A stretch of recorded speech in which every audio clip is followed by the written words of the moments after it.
Hello and welcome back to my FPL channel. I'm FPL Dean and today you are here for top transfer tips ahead of the Game Week 30 deadline, which is a midweek deadline on Tuesday afternoon UK time, 4:30 I think, give or take. I might have to double check that. The clocks have obviously changed as well, so the football is now on an hour earlier for me.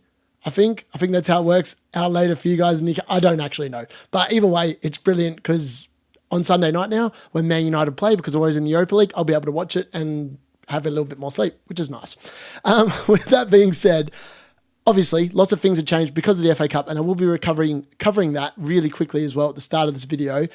And it has been bigger ramifications. I'm obviously on Wildcard myself, so if you are on Wildcard, hopefully I'll be able to share my new light on what I'm likely to do, and I'm probably going to have to get some Arsenal players into my team now, and I really didn't want to, but realistically I might have to because of the fact that they're highly likely to double after last night's results. But before we go any further, if you could do me a favor, smash a like on the video, leave me a comment, share it with your friends, and if you can't do that, please think about subscribing if you haven't already done so. And without further ado, let's jump straight into it.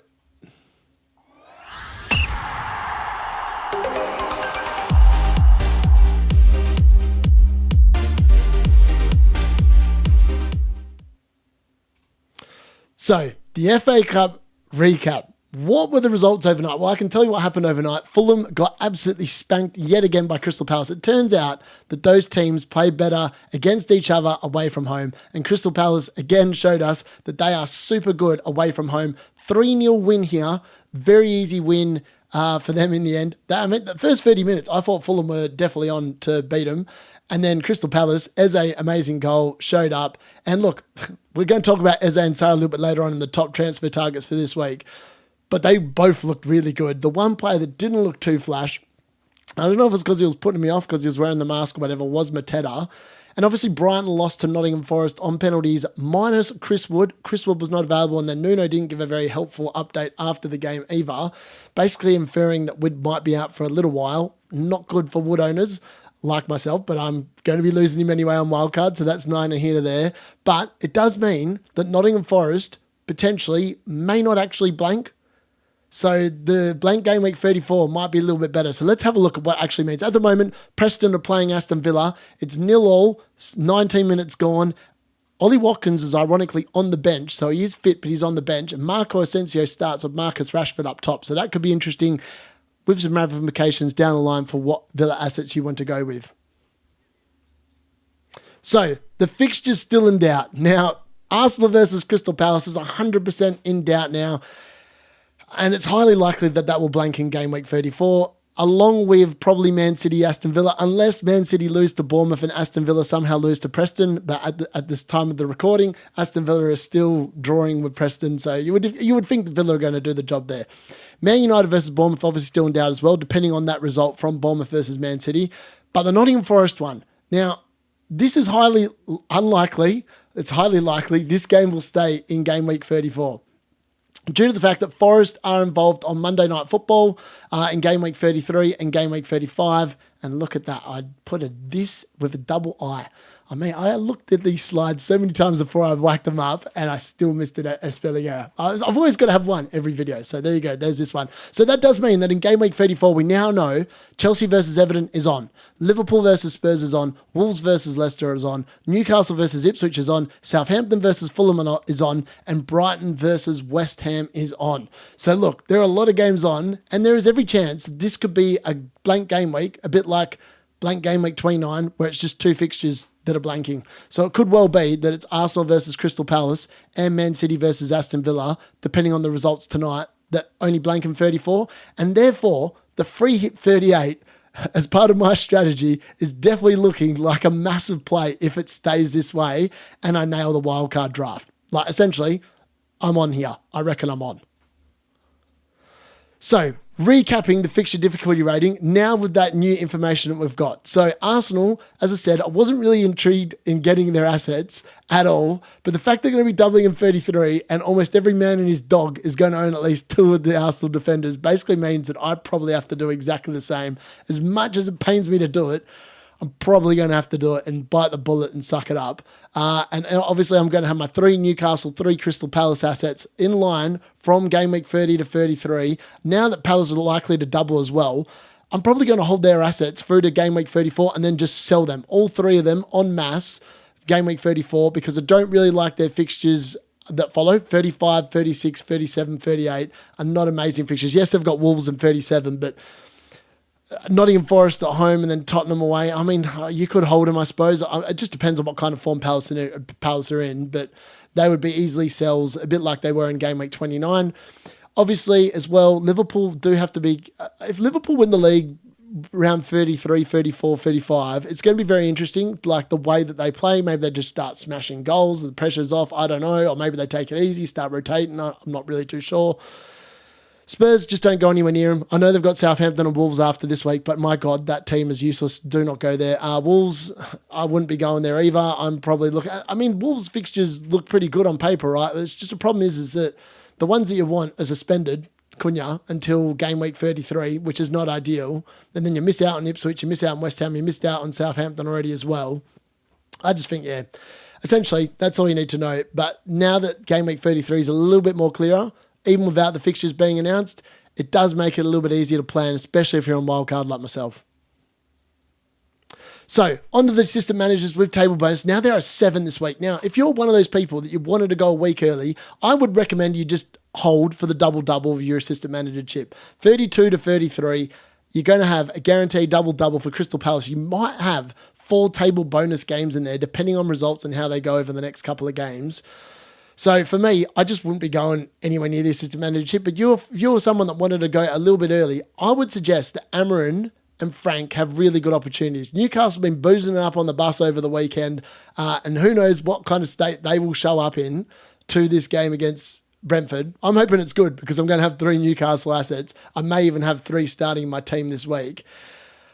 But it does fill me a bit of trepidation. You go out drinking on a weekend, maybe you're not that good midweek, maybe you are, maybe you're fine, I'm not sure. But Amarin is probably a really good bet. The fact that Nottingham Forest are probably going to be without Chris Wood, I would say almost 100%. They also are off the back of playing 120 minutes in the FA Cup, and they're probably going to be a little bit giddy and on a bit of a come down, hopefully. And Amarin might be able to sneak you a 20-pointer here quite easily. Postecoglou versus Chelsea is definitely the third one. Silva, I think Fulham are going to be very disappointed after that game. Maybe they take out an Arsenal, I'm not sure, but I'm thinking that potentially they won't. And then McKenna, obviously, versus Bournemouth. Van Nistelrooy versus Man City and Juric versus Crystal Palace. I mean, come on, they're not getting any points, those last 3 managers. And yeah, so I think that the first 3, highly likely, potentially they could get some returns. But again, I'd be holding the AM chip unless you've already activated it. So, onto the top transferred in and out players of the week. And I love talking about this because some of these moves make 0 sense to me at all. Like, I just don't get them. And this week, we're going to start on the players out column. Cole Palmer leaving. I understand it. I've sold him myself. He's still yellow flagged. Apparently he's been back in training. Jackson's back in training, which is great for him. Noni Madike is back in training, as well as Lavia, which is all probably good news for Chelsea as a whole. I just think that he's gone off the boil a little bit, and it's been the case for a little while. And until he hits some form, I think you can safely go without him. I think you're better off just going for like a Haaland at this point. Yeah, that's the way I'm viewing it. That's the way I'm going with it anyway. Alexander-Arnold, I can't believe he's still owned by 25% of the comp. Just get rid of him. He's been an overrated fraud as far as I'm concerned.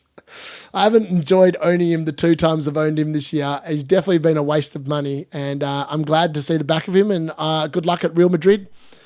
And to all those Liverpool fans burning his shirt, don't blame you. To Chris Wood, Woody the Woodpecker. Unfortunately, his second coming in my team is officially at an end. He will be leaving 100% for Mateta. He's a definite sell. Hall, ditto, 9.1% still own him. He ain't coming back this season. Get rid of him. And Buemo is also going to be leaving my team. He's highly owned, so I am taking it on. And so is Robinson. He's also going to be leaving my team, as is Wissa. So you can see all these players that are like heavily being sold. I am actually selling them myself. So for me, I'm fully on board. I understand why people are getting rid of them. Fulham's fixtures are absolutely rubbish looking at the fixture ticker. And Brentford are up there with Man United in terms of how bad they are in terms of the fixtures.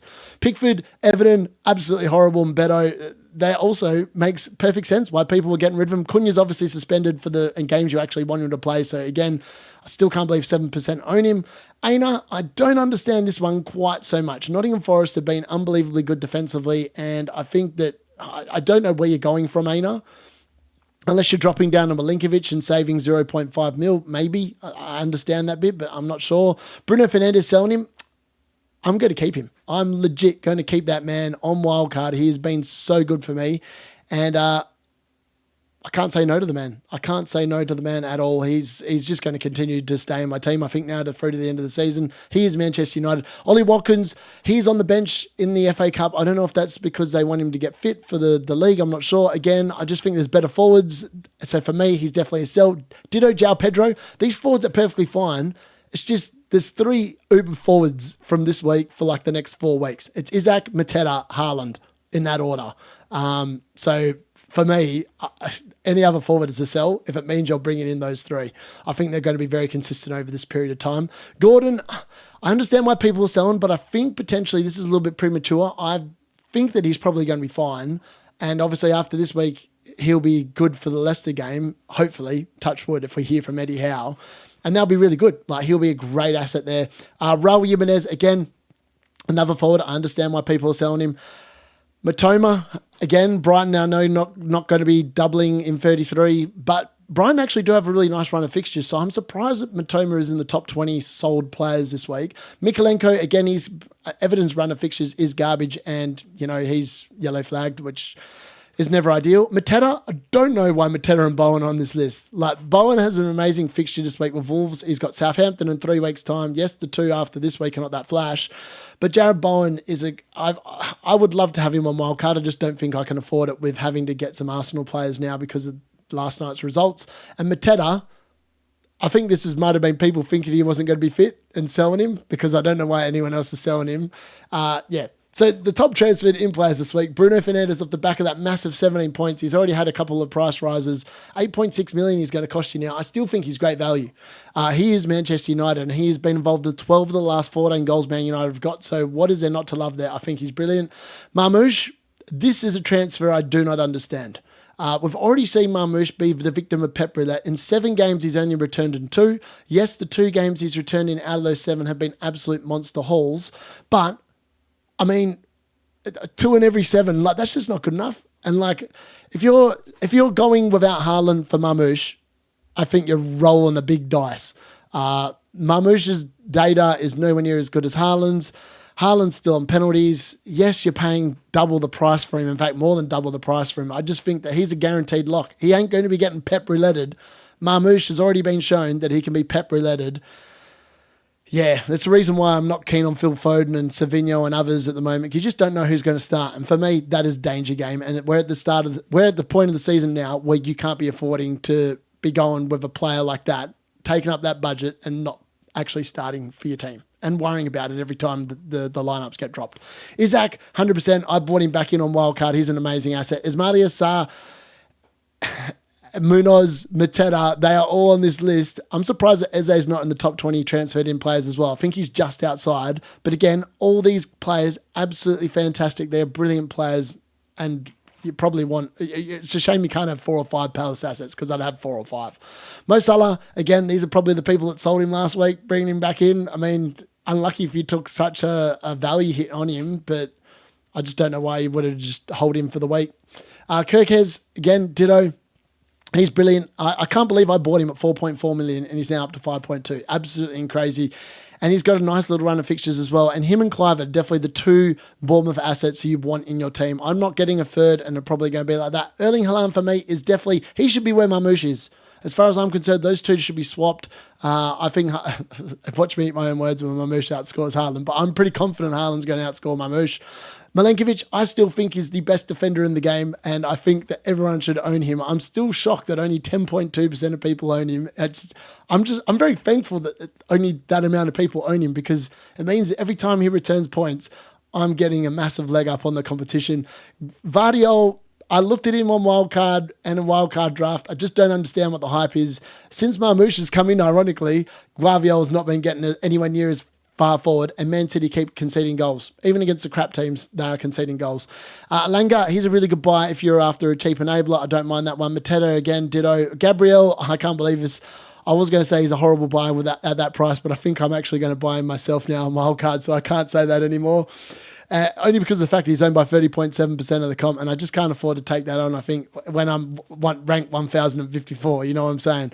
Henderson, I love him as a goalkeeper. I just think that the goalkeepers I'm going for probably better than him, and I think there's better Palace assets to own than Henderson rather than wasting a spot there. Dan Burn looks great at 4.4 mil. Virgil van Dijk, I wouldn't be going anywhere near him. Liverpool's defence, I reckon their data is going to drop off. As soon as they win the league, they're going to concede a lot more goals. Put money on it right now.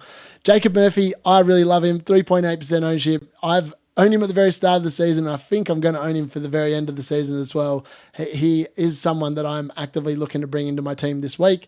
João Pedro, I understand people are after an enabler. And Saliba, again, Arsenal defence proving very popular. And it's only going to increase with the results from the FA Cup last night. So on to my best buys and sells for defenders this week. So the best buy has to be Munoz. He's up to 5.1 million now. I can't believe I went without him for so long, but it was because I knew he had that blank game week, but now he has probably a guaranteed double-double. He's got an XGI of 0.25, which is just elite for a defender. His XGC, expected goals conceded per 90, is 1.24, so not horrible defensively either. Southampton away, best starting point to get on with as well. Brighton at home, followed by Man City away and Newcastle away. How many attacking returns can you get between now and the end of the season? I don't know, but I'm here for him. So I'll be expecting, and I'm looking very excited. I'm very excited to have him come into my team this week. Milinkovic is very close behind. He is at number 2. I still don't understand how he's only 4.9 mil and he is literally delivering more points than Gabriel does, and you pay 1.5 million more for Gabriel than you do Milinkovic. And Nottingham Forest just continue to get the clean sheets. And I wouldn't be surprised if they outperform Arsenal in terms of clean sheets between now and the end of the season as well, especially since they'll be chasing the Champions League spot for next year. And Arsenal are probably going to be distracted by playing in the Champions League. Kirkes comes in at number 3, 5.2 million. Again, his underlying attacking data is not the best, but he's just so good. Like, he puts balls in that literally remind me of, like, if it was David Beckham with his and he had a left foot. That's what it kind of reminds me of. Kirkes is a brilliant asset. Dan Burn, he's probably the pick of the Newcastle ones. You just expect the bullet header to go in at some point after that Carabao Cup game. And look, they have a really nice run of fixtures coming up. And I've tried to find him a spot in my team. It's either Dan Burn or Nico Williams for me in that last defender spot. But it does mean that I then don't play Pope and I play someone else in goal. And maybe that is the play. Maybe that's the better use of my Newcastle assets. I'm not 100% sure. Gvardiol, I've got him in here at number 5, only because of the fact that I think that Man City and Aston Villa, I think if they're highly likely to double, right? So I think that I've got to recommend at least one asset from either of them in the defence. Gvardiol, I think, is probably the best one from Man City that is reliable, that's probably immune from Pep Roulette, but even he occasionally gets rotated. Disasi could be an absolute disaster waiting to happen, but I just think with that run of fixtures coming up, he's dirt cheap as well. Like 4.2 million, he hasn't missed a game other than the Chelsea one, which he obviously couldn't play against since he came in. So yeah, again, I think he's a great buy. Alexander-Arnold, goodbye. See you later. End of. Good. The Premier League will be poorer off for not having him, but FPL will not be poorer off for not having him. I know it's controversial. I'm just going to say it. I'm not a fan of Trent at all. It's probably because he plays for Liverpool as well, and I'm very glad to see the back of him from my own team. Hall, unfortunately, he is gone for the rest of the season. I still can't believe people haven't sold him. Continue to sell him. He needs to go. He ain't coming back. Pedro Porro comes in at number 3 as a sell this week. I still don't know how so many people have persisted for this long. Are they just Tottenham fans? If you're a Tottenham fan and you've got Pedro Porro, please tell me why you keep getting him. And just even benching him now. So I don't understand why people are holding on, and he just continues to drop in price. Robinson, unfortunately, this is his last week. Well, last week was his last week in my team. He finished off with 7 points. I can't see him returning anytime soon, except from an attacking return. So for me, he's an easy sell. 8 Nori, again, he was in my team. I had him for 2 nice fixtures. Delivered absolute crickets. He probably get 2 returns the next 2 weeks, but I think there's better options. And if you're on Wildcard, he's not got the sustainable run of fixtures post these couple of weeks. And then Mikolenko, again, unfortunately, he's got that yellow flag, and the fixture run for Everton is absolutely garbage from here on in. So onto the midfielder buys and sells for this week. And this is so hard to recommend who is the best buy this week. I think it's probably Ismaila Sarr. But I've got no faith in this decision at all, except that to afford everything else in my own squad, it's Ismaila Sarr without me having to make any compromises anywhere else. And the fact that he costs 5.6 is dirt cheap. Obviously, the same fixtures as Eze. The attacking data in numbers-wise says that Sarr should outperform Eze quite comfortably. However, Sarr is not on free kicks. Eze's on a lot of them. Eze's also on a few corners, I think. Sarr is not. But Sarr gets more chances, and I just think with that Southampton game, the way that he plays, in theory, should equal more chances for him to get attacking returns than Eze in terms of a goal threat itself. So for me, that's how I've got him ranked. You could either split them by the hairs. The fact that one costs 1.1 million less is the reason why I'm recommending Sarr over Eze. Again, I think they're both great assets. Jacob Murphy comes in at number 3. He's fit, he's available. Gordon is not, which means Jacob Murphy's nailed on starter. His attacking data is not the best. 0.21 expected goals, 0.2 expected assists, but the run of fixtures is next level good. And I think you just roll with him. And I'm hoping that he repays the faith that I originally had in him in the start of the year with some massive hauls in the time I own him. It would be very nice. Clivert, he's definitely the best Bournemouth midfielder to buy. If you haven't got him by now, you probably have missed a lot of points, and I think you're going to miss more if you continue to take him on. He is a great asset. 6.3 he's gone up to now, so he just continues to rise in price. Jared Bowen I still love. I think that if there was a way I could fit him in, and in reality it's Jared Bowen versus Bruno Fernandes, and unfortunately my love of Man United is probably going to be the undoing of me, which is why Bruno's staying in the team. And plus, Bruno could now, in theory, still potentially double in game week 33 if Bournemouth win later on today. So for that reason, I've still got Bruno as number 6 because the run of fixtures is rubbish. It's just Bruno is that elite that I still think he's the 6th best midfielder to buy this week. Jared Bowen does come in at number 5. In terms of midfielder sells, it is Odango. He has to go. He's not starting for Bournemouth, and I don't care about the fact that what happens in the FA Cup later on today. I still think that he needs to be sold. Jacob Murphy costs 0.1 million less, and if you haven't got your Newcastle assets, it's a very easy sell. Cole Palmer, ditto. Again, I just think he's not delivering for the money you're paying up for him, so again, he needs to be moved. Rodgers, he's been great in every competition outside of the Premier League of late, so he's a guaranteed starter. I just still think that at that price, you got Ismaila Sarr, you got Jacob Murphy. Rodgers is an easy selling point. Luis Diaz, I don't know why people are buying him still. And I think you just need to sell him.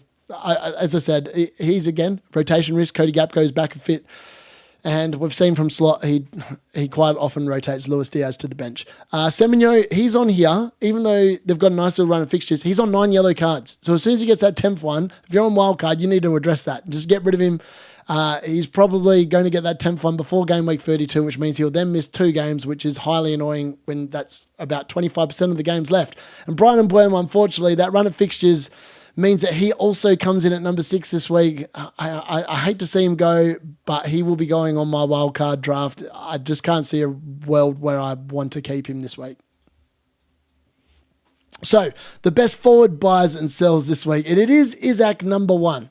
I think Isaac number 1 is definitely the player that you want. This is the man that is in elite form. It's elite form. This originally, prior to yesterday's game, I actually had Mateta as number 1, Isaac number 2, Haaland number 3. But after I watched Crystal Palace yesterday, I've dropped Mateta to 3 just based on what I watched last night.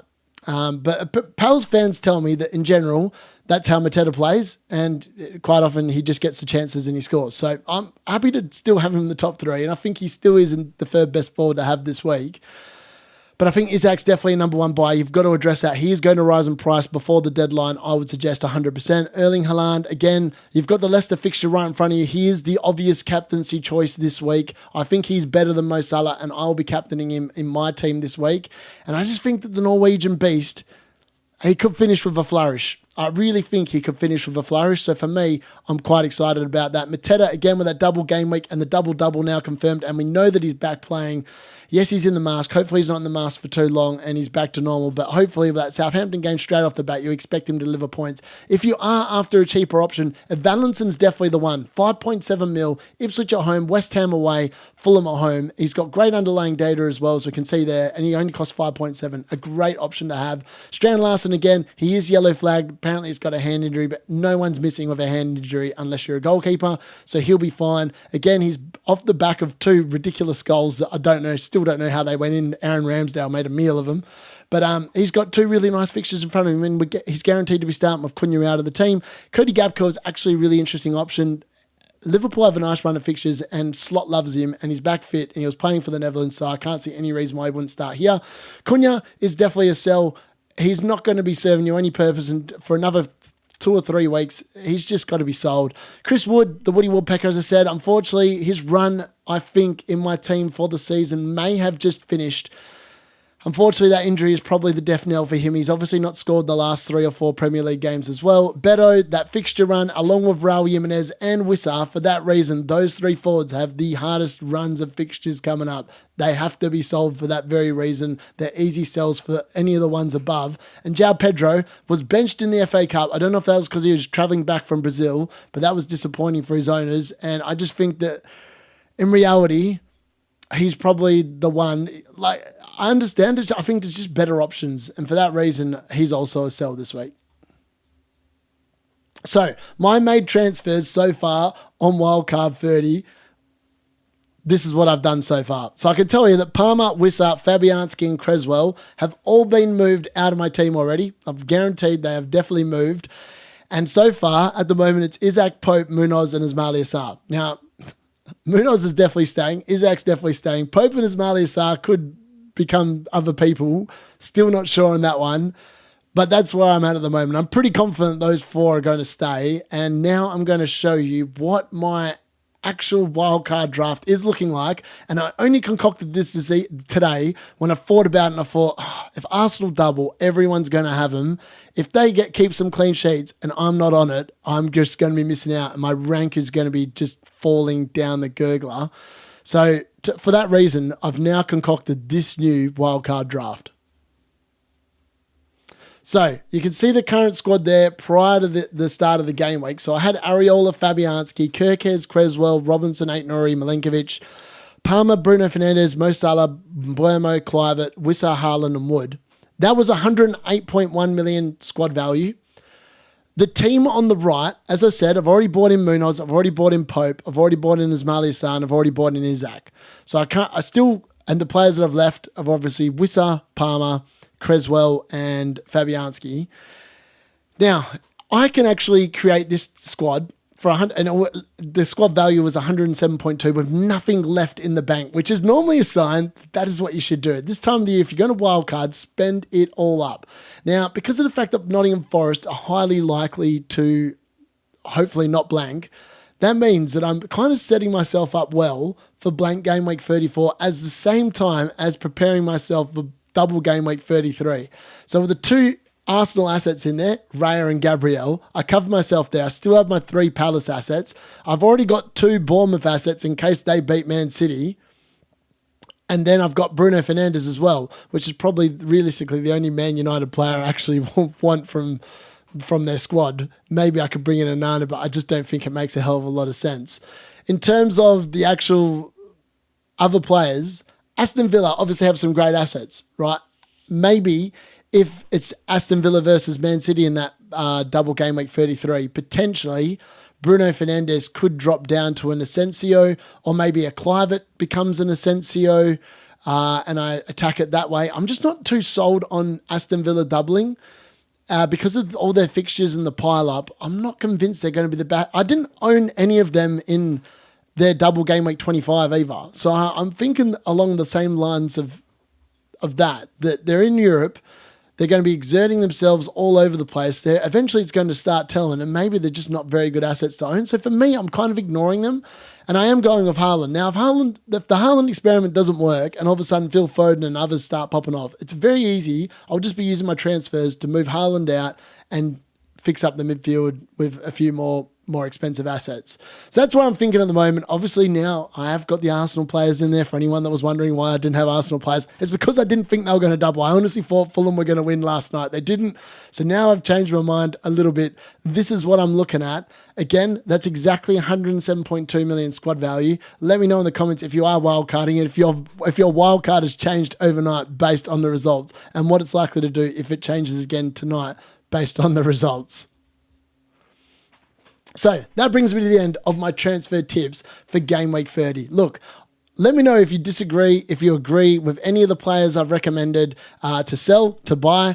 These are obviously just my personal opinions, and I've obviously sold a lot of the players that I'm recommending to sell this week, and I'm obviously buying a lot of players that I'm recommending to buy this week. Obviously, Wildcard is going to be interesting. I will be back tomorrow with my team selection video, probably a little bit earlier than this because I am making this quite late today. I've tried to give it as much time as possible to think about what I wanted to recommend. And then I'll be here on Tuesday afternoon, Wednesday morning for me in Australia for the deadline stream. So I hope to see you there. If you've liked this, please leave a like on the video, leave us a comment, and please subscribe if you haven't done so already. That's been FPL, the unit.